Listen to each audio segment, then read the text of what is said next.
Və etiraf eləyək ki, bu insanların çaşqınlığa düşməsində biz az rol oynamırıq. Mən deyirəm ki, biz olmasaydıq, cəmaət dinə rahat gələrdi. Biz qoymuruq, imkan vermirik və onları haqdan uzaqlaşdırırıq. Vallahi ki, dindarlar dinə yönəlmə qarşısında maneəyə çevrilib. Bu mənim fikrimdir, demirəm hamı təbii. Amma çox sayda belə dindarlar təəssüf ki, cəmiyyətimizdə var. Bir də sizə bir söz deyim, bu psixoloji bir məsələdir. Təbii olaraq inanclı insanlara qarşı bir qıcıq olur cəmiyyətdə. Bu nəyin qıcığıdır? Belə bir dində belə bir şey var da, doğru yol gedənlər cənnətə gedəcək falan, bu bunlar əzab falan. Bunlar baxır, deyir, məsələn, heç nə eləmirsən, səndə günah yoxdur.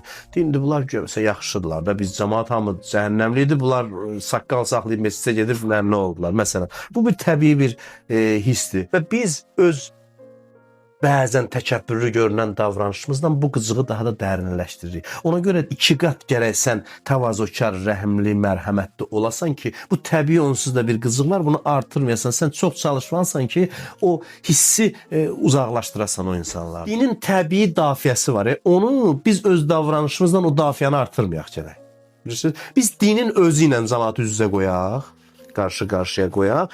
Dində o təbii dafiyə var ki, onlar xəstələr dinə iman gətirmir. Ancaq bax, o təbii dafiyə qalsın. Qəribə-qəribə qısqanclığımızdan, qəribə-qəribə belə üz ifadələrimizlə, yanaşmalarımızla biz bu narahatçılığı insanlarda yaradırıq. Mən həmişə haqq verirəm. Bugün dindən uzaq olub, dinlə hətta düşmən mövqedə dayanan insanların bir qisminə, böyük bir qisminə mən haqq verirəm. Çünki biz elə şey göstəririk ki, mən bunu sizə əvvəldə də demişəm.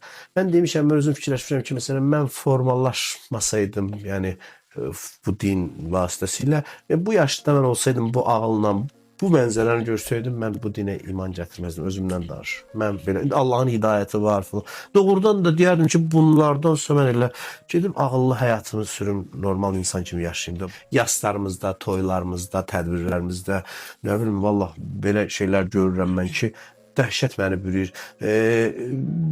Bilirsiniz, xalqa doğma olan bir şey, xalqdan alırıq, yaddaşdırıb ona veririk, belə qəribə bir qütbləşmə yaradırıq. Nə dil azizdir, nə oyun çıxardırıq biz onu ifadə eləməkdə ki, nə şəkildə biz insanlarla davranırıq. Oxuyur, deyir, ya əli deməyən ucadan onun nütfəsində nə var? Bu nədir bu? Mən görmüşəm bu halları. O oxunan musiqinin mahiyyəti nədir? O nə oxuyur, nə danışır, nə edirlər, nə eləmək istəyirlər anlamaq olmur. Cəmiyyət də baxır, Allah rəhmət eləsin ölənlərinə ki, yenə bu fitrətlər olan o məhəbbəti itirmirlər. Dinə nifrət eləmirlərsə çox sağ olsunlar bizi görən.